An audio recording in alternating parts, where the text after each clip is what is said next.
بسم الله الرحمن الرحیم. د سترګو د مرضونو علاج. هره ورځ د سحر مانځه نه پس اووه ځله د سورة نور دا آیات دی دا وایه او د ګوتو په سرونو یې دم کړه او بیا ګوتې په سترګو باندې راکاږه.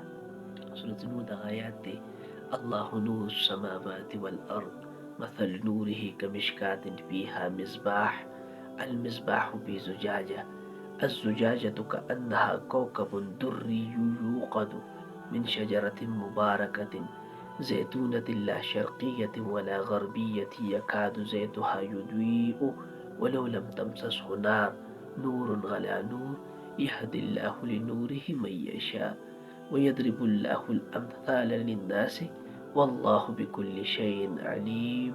إن شاء الله هر ورځ د سحر مانځه نه پس اووه ځله دا آیات وایه او د ګوتو په سرونو یې دم کوه او بیا دا ګوتې چې دا په سترګو باندې راکاږه. نو انشاءالله د نظر کمزورۍ مسلې اکثر د خلکو سترګو کې خړوالي هغه تیاره پرې راځي.